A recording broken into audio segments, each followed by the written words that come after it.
Okay. Okay, wonderful. So I'm now going to kick off this evening's event. Very happy to see everybody. Wish everybody a wonderful new month of ER, which we're entering now.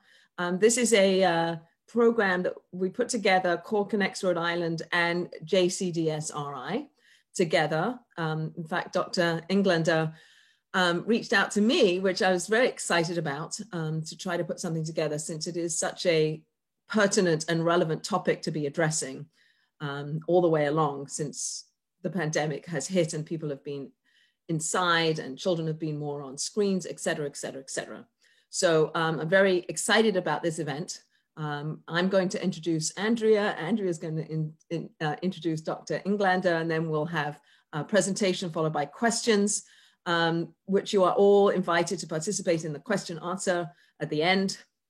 I want to, as is my wont, to give a little word of Torah before we start, and it seems very apropos.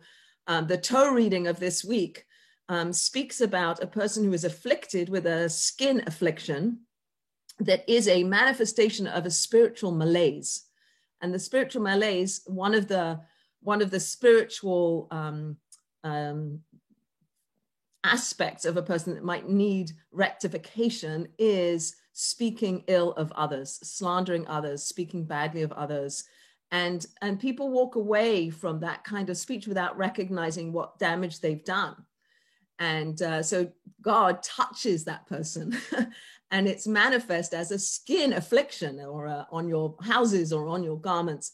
And that way we can fix something we might be doing wrong. So we obviously don't have that kind of touch from God saying, you got to fix what you're doing. And so this evening's event is meant to highlight and heighten our awareness of how we use our modes of communication. And I think it's very apropos that we're talking about that tonight. So that's my little bit of Torah pushed in here. I'm now going to invite my wonderful friend, Andrea Katzman, to continue the conversation we're having tonight. So Andrea was born, many of you probably know this, in Lawrence, Kansas, into a warm, electric community, Jewish community, and about 22 years ago moved to Rhode Island with her family. She has a wonderful husband, two college-aged children now. And she started teaching pre-K at JCDS in 2007. And she's now head of school. Yay. She spends her days learning, playing, loving, and building community. In the past, she served as a private educational consultant and has taught in the education department of Rhode Island College and Hebrew College. She has an extensive snow globe collection, which probably... Hey. She loves gardening and reading, loves her schools, joyful weekly Shabbat dance parties, of course. And she's just an all-round amazingly wonderful person. So I'm now handing it over to you. Thank you. I am really excited to be here. I'm excited to see so many familiar faces and also be able to meet some new people as well. And I'm thrilled to have this conversation. The fact that we are able to speak and learn with Dr. Englander today is really a joy and a pleasure. So thank you for giving me this opportunity to introduce her, to learn from her, and then I know to facilitate a really meaningful and thoughtful conversation. Dr. Englander is a researcher, she's a professor, and she's the founder and executive director of the Massachusetts Aggression Reduction Center at Bridgewater State University. She has been a powerful force in her field for over 30 years, and yet this pandemic has brought new challenges and opportunities to her. And in fact, she says that the work she's been doing during this pandemic on children's mental health and social relationships has probably been the most impactful of her life. We certainly know that the impact of sustained social isolation, the rising depression and anxiety in children that we're seeing right now is of grave concern. And so to be able to have somebody of her caliber to help us negotiate these really challenging issues is truly a blessing. Elizabeth has just published the insanely awesome Pandemic Playbook, a humorous mental health guide for kids, which really helps children ages 7 to 11 better understand the pandemic and advocate for their own mental health. And I'll say that there is also a section for parents and educators that is incredibly helpful as well. So I don't want to take up any more time. I want us to maximize the time we have to be able to speak with her and then have a discussion together. So Dr. Englinger, thank you so much for coming here and sharing your wisdom with us. I'm really excited. Thanks so much, Andrea and Alyssa. I'm happy to be here. Hi, everybody, and thanks for coming. I hope you'll find this useful. So I do live in Massachusetts. I might be the only person here from Massachusetts, actually, possibly. I do run a center, as Andrea pointed out. We have done some work in Rhode Island, although not enough, frankly. And the center that I run really specializes in providing K through 12 schools with programming and curricula and trainings. We work with teachers, we work with parents, we work with children, and it's really a very, very developed sort of field in the center. And we've really gotten quite a spread across the country. This year has changed everything. It really has changed everything. A lot of our focus in the past had been on social and emotional learning and how that expresses itself with problems that children have in peer relationships. So things like fighting or bullying. We have a particular strength in digital behavior. So we did a lot of work in cyberbullying, a lot of work in things like, kids fighting with each other online or social media problems. And that obviously is a very pressing issue, but I will tell you that I think that what is going on right now with children is going to be a very significant challenge.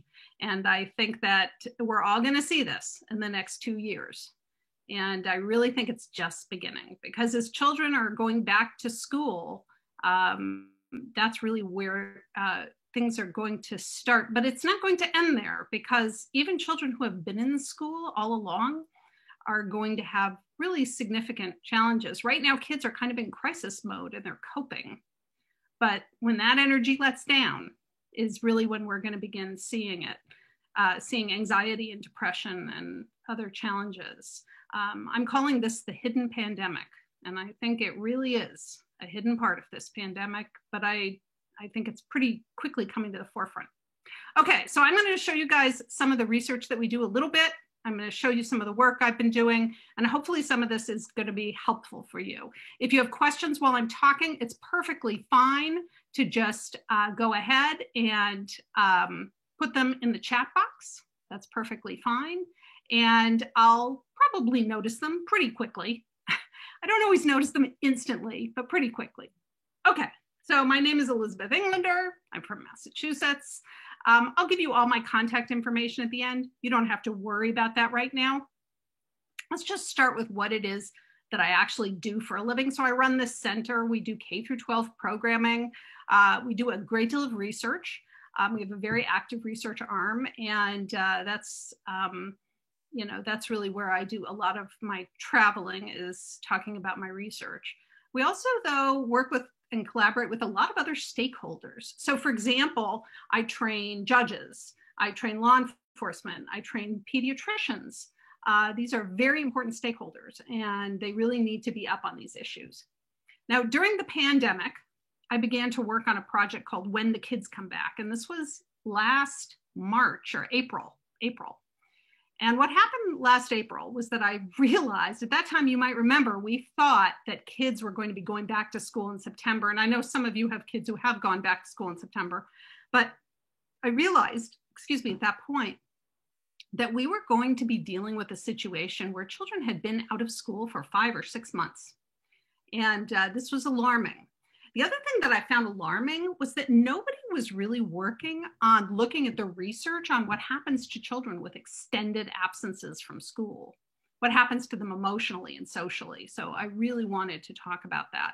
So I wrote this book, When the Kids Come Back, and that book was intended for schools. But then in September, I had been working on children's books with a partner for a while, and I realized in September that there was going to be a serious problem with the kids.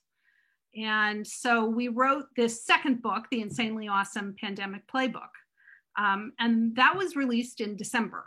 And it has, I think it's fair to say, it has flown off the shelves. And I have to tell you, that has never happened to me with any book I've written before. Most of my books are the kind of, the kind of scholarly books that, your mother and a few other people read. But this particular book has really hit a nerve.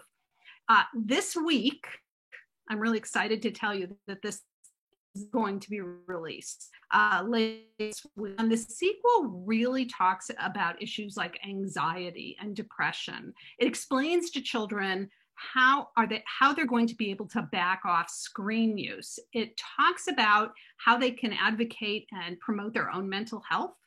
And it talks about and explains the vaccine and why it's so important, why it matters. So the first book talked more about things like wearing masks and social distancing, defining those for kids. This one talks more about the vaccine in addition to everything else. It talks to kids about things like, how are you going to feel when you see your friends? And those kinds of issues that are really going to be pertinent. As Andrea said, I really do think that in ways, these books that I've written for kids are the most important thing I've done in my career. They're really needed in a very, very important way. And so I'm really thrilled that we've managed to do it in such a timely way. Just as an aside, by the way, both of the Insanely Awesome books are, the two that have been published are, they're both illustrated by a 12-year-old, an amazing 12-year-old. But the great thing about getting a kid to illustrate a kid's book is it makes them really accessible to other kids. And that's really what we were going for. Okay, so let's talk about what is going on with parenting during this pandemic and why things have been so challenging for so many parents. I think one reason is that a lot of times the traditional place that parents tend to go for support is to their own parents. And when you can't access your own parents, if you can't visit with them or they can't come visit with you or see their grandchildren, that can be a real loss, a real source of stress. And then, of course, parents tend to feel clueless when it comes to social media and issues like cyberbullying and things like that. They tend to feel like their kids know much more than they do, and they really can't help them. And it's really important to understand that we've actually, in our research, tested children for their knowledge, and they're actually not very knowledgeable about technology. What they are is very comfortable with technology, and that is not the same thing. So it's really important to make that distinction and to understand that. Kids are comfortable, but they're not necessarily so brilliant at it.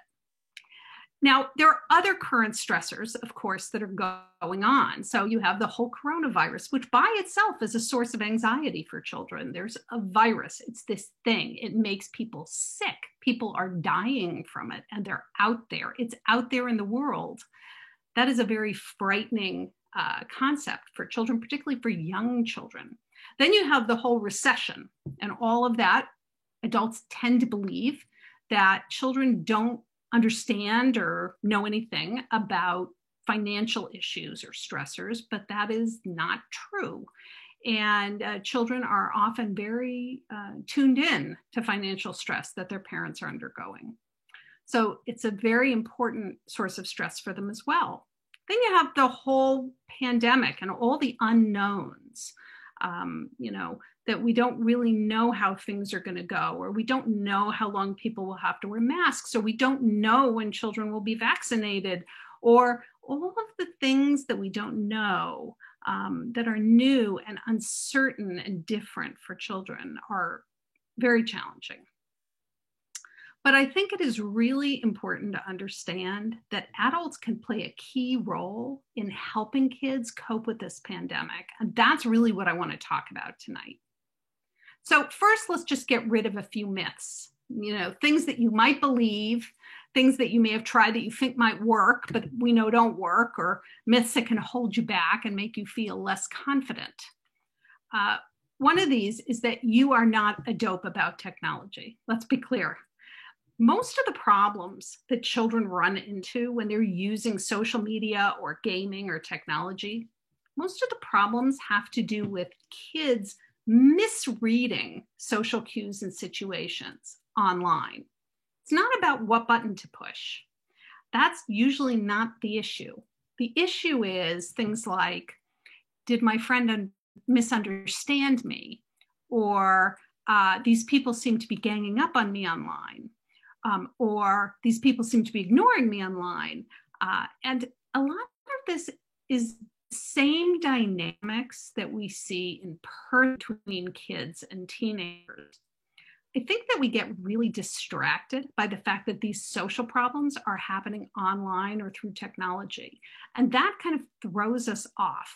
But the truth is that a lot of the dynamics and the power structure and the gender dynamics really are the same in a digital environment that they are offline. And that's what kids really need help with.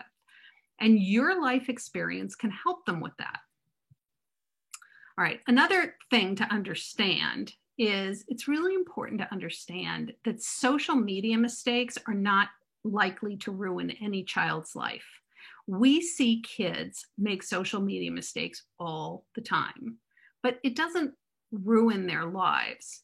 We see about a few cases in the media and papers that describe kids who have made a catastrophic error that has ruined their life.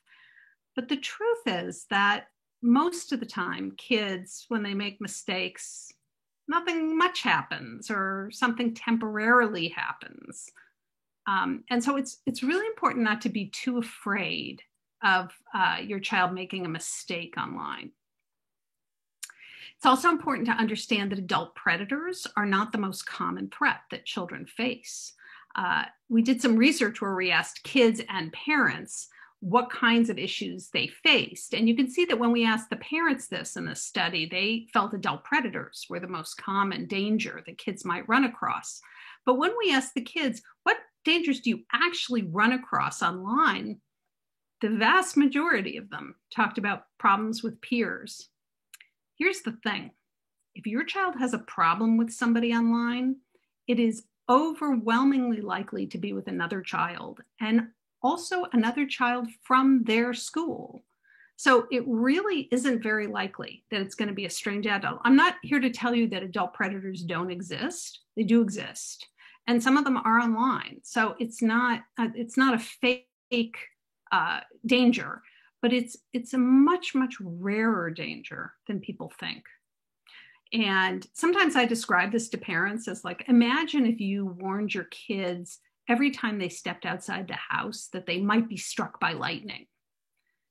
It's true, they could be struck by lightning. I mean, it does happen to people, but it's very, very rare. And if you kept talking about it with your child, they would sort of be like, Mom, I'm not going to get struck by lightning, And that's probably a tone you recognize, I bet.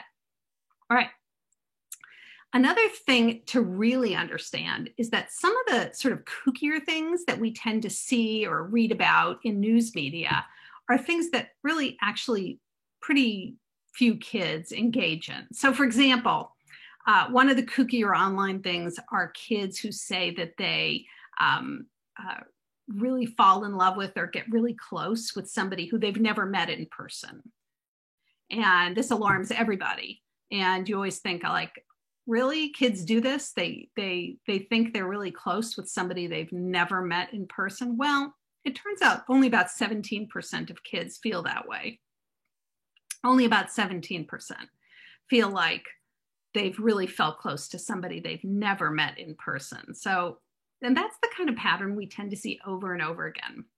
When we look at the really extreme behaviors, we tend to see situations where, yeah, some kids get into this, but not very many.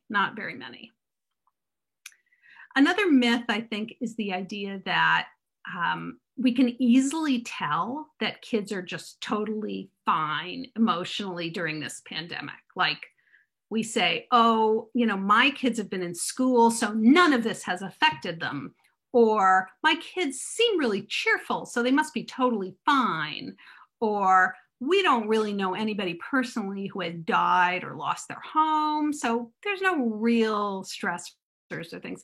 It's really important to remember that kids are really good at picking up sort of the emotional tone in the air, not just in a house, also in a society.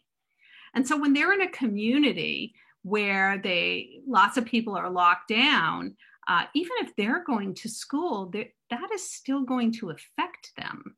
And they can seem really fine. And lots of kids are probably going to get through this pandemic and be fine. But I don't think it's anything that anybody should assume.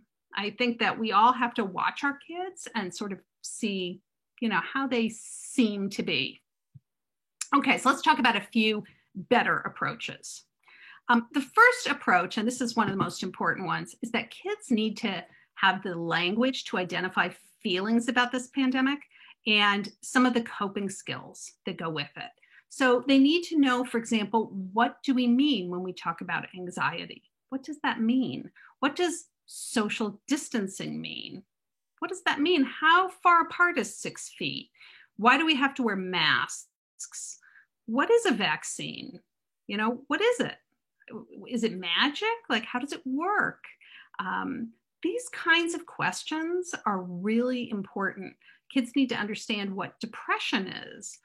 They need to understand what it feels like and to understand if they need to identify it in themselves. These things are actually really important because what we really want is for kids to come and talk to you. If they're struggling with something, we really want them to come and talk to you about it and say, this is how I'm feeling and it's not going away. And so they need to have the language and some of the coping skills. One of the things that is really important that nobody has really talked about is there actually has been some research on kids who have been out of school for extended periods of time because of disasters. And this is research that was actually done in Louisiana a number of years ago. And what they did is they looked at how kids coped when they were out of school because of repeated hurricanes. So these were kids, some of them had lost their homes. They had sort of this community-wide disaster where they knew other people, even if they themselves were not personally touched, they knew other kids who had been affected. And what happened after they came back to school was that people started doing a little bit of research on them. And they sort of tended to fall into two groups. Some kids were what were called avoiders, and some kids were what were called dwellers. And avoiders were kids who didn't want to talk about the situation. They didn't want to talk about what had happened, and they were very anxious at even talking about it. They avoided it at all costs. The other kids are dwellers, and those kids almost had a compulsive need to talk about what was going on. They would ask like daily questions, what's going on today? How are things going? Give me an update. I want to talk about how I felt, what I saw, what I heard about. And one of the challenges in a school setting is juggling these kinds of kids. Kids who are dwellers may really need to express themselves. And this is part of what I talk about in the book that was for schools when the kids come back. And that entire project. It's not just a book, by the way, it's a whole project on our website that you can download. But it's really important to give kids the language. So, if you're feeling anxious and you want to talk, or you're feeling anxious when people bring up a topic, what is that? And what feelings are normal and what feelings aren't normal? And this is the new book that's coming out later this week. And that's really what it deals with, is anxiety and moving forward readjusting back to quote unquote normal life, although of course it won't be exactly the same. And some of the challenges, understanding what a vaccine is and why it's important, things like that. There's also going to be another parents and teachers guide for this book. It's coming soon. It's not there yet, but it is coming soon. Okay, other things to help kids adjust. We need to understand problems on social media and have sort of a better feel for what they are and what's going on. I always tell parents cyberbullying is about as common as getting a ticket, a speeding ticket. It's not universal. It's not like everybody gets one. It doesn't happen to everybody all the time, but it's not unusual or rare either. You may very well have gotten one at some point in your life. You probably know lots of people who have gotten one at some point in their lives. And cyberbullying is kind of that frequency. It's not something that happens constantly to people, but it certainly is an issue. It is just as common in girls. When I started my career, which was back in the 1990s, we didn't even study girls. Nobody studied girls. Girls were not the issue. It was really boys who were struggling with peer problems and aggression, and girls now are really front and center. What goes on online is not separate from real life. It's really important to understand this. It is real life. So telling kids that something isn't real or that it's just online is not particularly helpful for them. And we can definitely help kids cope with this. So where does cyberbullying happen? Well, here's the kind of interesting thing. So if you look at our data on where most cyberbullying happens, you can see that Snapchat was the #1 site, but Snapchat was also the #1 site for positive connections with other kids. I think what goes on is that some of these websites are very intense emotionally. They tend to engender sort of intense emotional reactions, and those can be negative or positive. And I think it's important to understand that. This is one of the reasons why it's not helpful to just say to kids, oh, somebody's being mean on Snapchat. Why don't you just get rid of Snapchat and stop using it? Because that's where they're getting most of their positive connections too. So that can kind of help us understand why kids are reluctant to take that kind of advice. All right, same behaviors we tend to see over and over again when it comes to cyberbullying. Videos and pictures, #1 problem. Things you post that are embarrassing to somebody else. Comments on what you post. People feel very disinhibited online, so they'll comment on almost anything you post without really thinking about what they're saying. Kids today have a marked problem with confusing sort of hostile confrontation with appropriate sticking up for themselves. So they think they're being assertive and appropriate, and really what they're doing is they're being very hostile and negative. And there is a problem there. I haven't quite put my finger on this in the research yet, but I can tell you, I know there is a problem. Then of course there's rumors and gossip.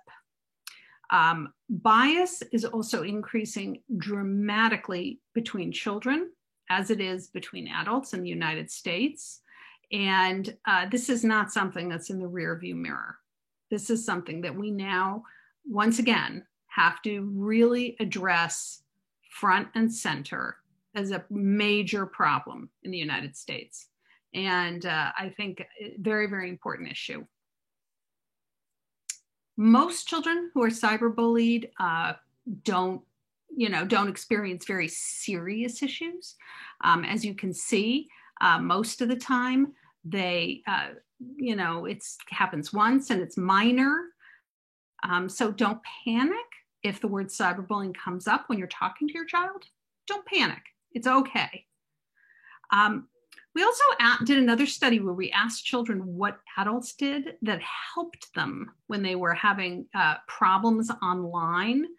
And what is it that the adults did that actually helped you out? And interestingly, the adults were often very focused on getting the child who is being a cyberbully punished.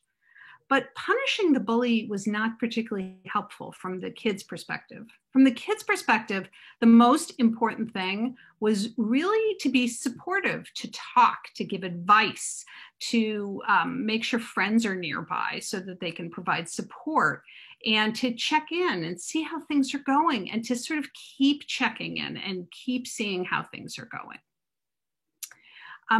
We also had kids talk to us about respecting confidentiality, but doing coaching skills. So coaching in some coping skills. So thinking about, okay, where does this happen? It happens at lunchtime. How can we avoid this problem at lunchtime? Parents sometimes tend to over-focus on sort of the idea of justice rather than the idea of being an effective coper. In the long run, children have to learn coping skills. So if you are having a problem with somebody at your job, you wouldn't necessarily confront them and get them in trouble. You might say, it's easier just to avoid this person and avoid the problem.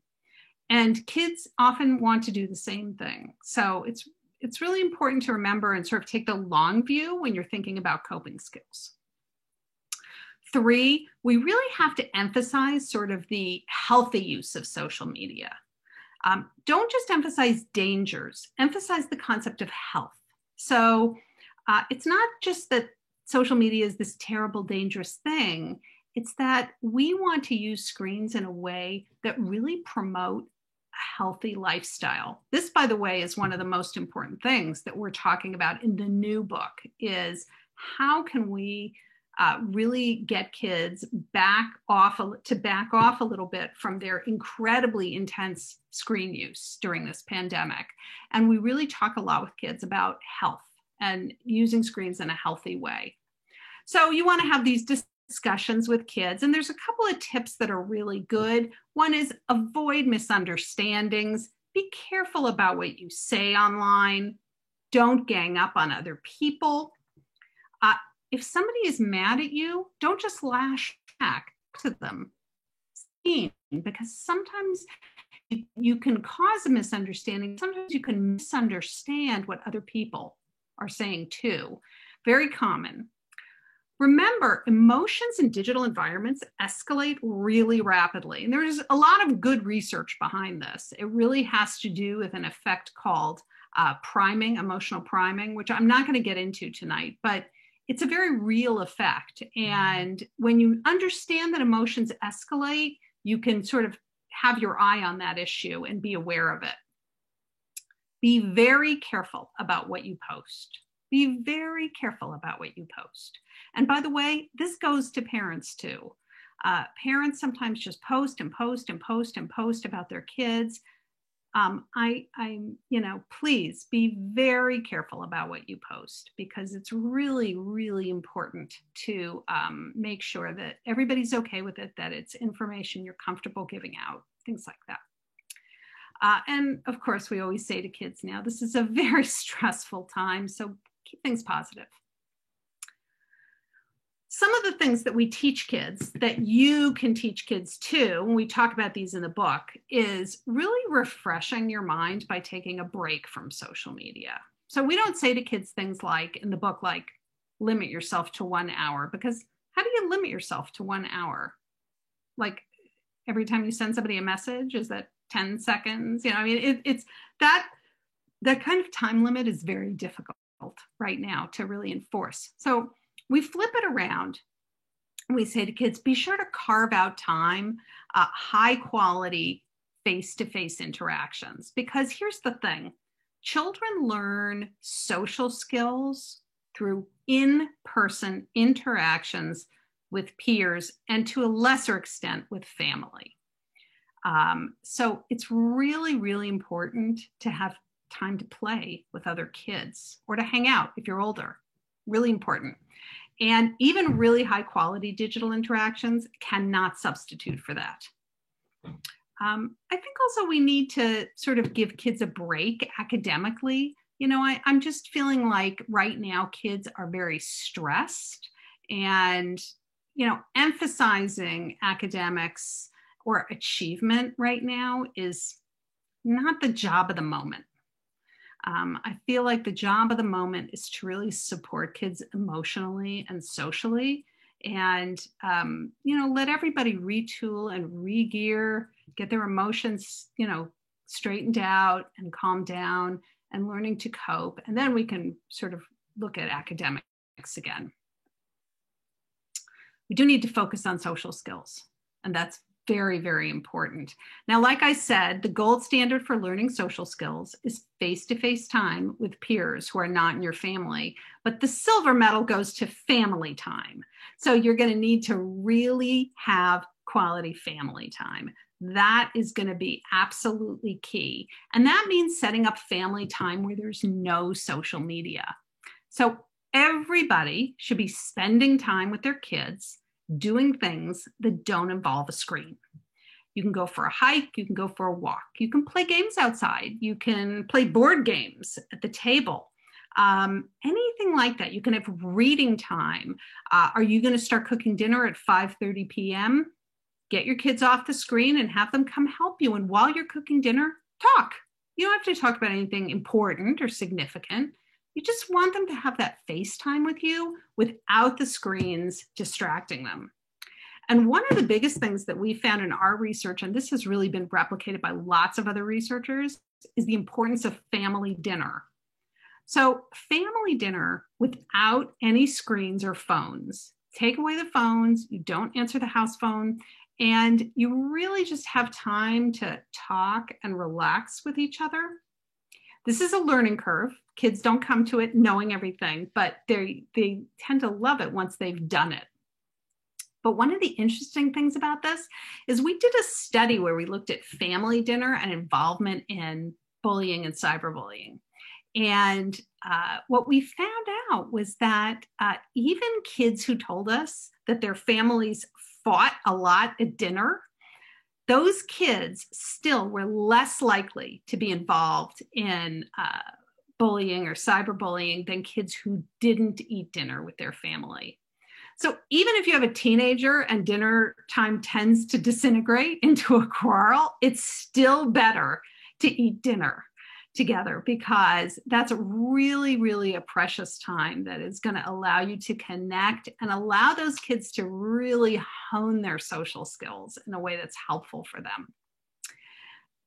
If bullying is going on, by all means, let the school know about it. They can't always just stop it like that. That is not always a reasonable expectation. But what schools can do is they can always support a target. And sometimes they can stop a situation. So even if it's only happening online, you want kids to know about it. I mean, you want the school to know about it, excuse me. Okay, most important thing is just to talk. One of the things that we find very consistently is that kids tell us that if they have parents who talk to them, they do much, much better in handling social stress or difficult social situations, or anxiety or depression. Parents do not have to have all the answers. Just the act of talking about things is enough, showing interest in how they're doing. So we did this study where we asked kids if their parents had talked to them about how they were doing socially and what was happening with them and their friends and what was going on online. And what we found first was that 45% of the kids said their parents never talked to them about any of these issues, which I thought was appalling. But of the other 55%, about 2/3 of the kids said that talking with their parents had a real impact on them. So a lot of them, it was kind of interesting. They said things like, well, I didn't tell my parents that it had an impact, but it did have a real impact. So I really, really think that parents don't need to have all the answers. I don't think they have to know everything. I think all they have to do is be interested. And I think that's kind of the secret ingredient that really seems to resonate with kids and help them out. Okay, now this is where you can get in touch with me if you have any other questions or anything else. If you go to the tiny URL at the bottom, you can actually request these slides and I'll send them to you. So if you missed anything, I know I went really fast. I'm going to actually put it right now in the chat box, and anybody who wants these slides can get it, and I'd be happy to send it. So now what we can do is we can take some questions. I'm going to stop sharing my screen and we can go ahead and take questions. And this is not a huge group, so if somebody wants to stick up their hand, that's totally fine. But I do see a question, an anonymous question. It says, for our family, we are still at home. Right now, the only way my children connect is through video games and Discord. Okay. How can we balance keeping kids off electronics with it being their main outlet? This is a great question. This is a very common question today. And here's the answer. In a sense, you can't. So you're not going to achieve 2 hours of screens a day when your kids are going to school on screens and where screens are their only social connection. You're not going to achieve that. We're going to have to retool when all this is over. But for now, don't cut off your kids from this kind of social outlet. Also, you need it as well, which is one of the things the question talks about, varying schedules and varying parental schedule. I really don't think that this is the time to have strict guidelines that you stick to no matter what. This is not the time for rigidity. This is the time for flexibility. I really think that. And I think that one of the things that you can do is make sure you carve out non-screen interactive times. Make sure you're cooking dinner together. Make sure you're eating dinner together. Make sure you have an hour each night where you all read together. Do things, play games after dinner at the table.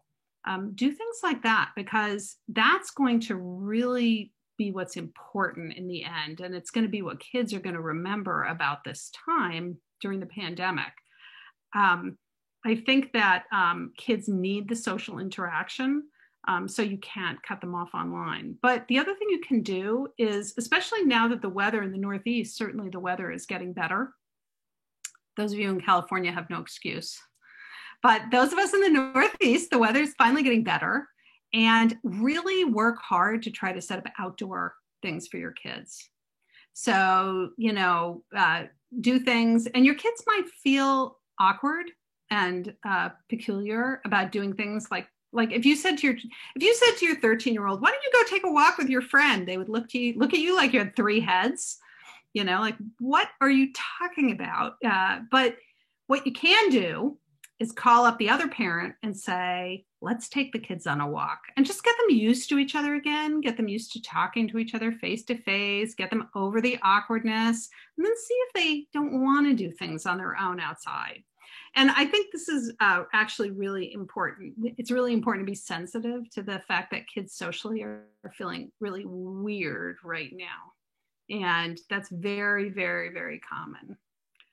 So really focus on trying to get kids outside with their friends. Even if they can't, do things inside, they can still do things outside. And hopefully by this summer, a lot of this is going to be behind us.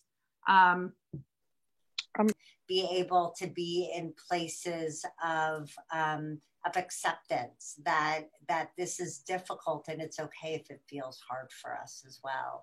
I encourage us to look for Elizabeth's book as well, because I'm sure it will be tremendously helpful. I will also say, if you go on our website, there are really wonderful resources there as well, and on Bridgewater College. So look at that, and I hope that we can continue the conversation together.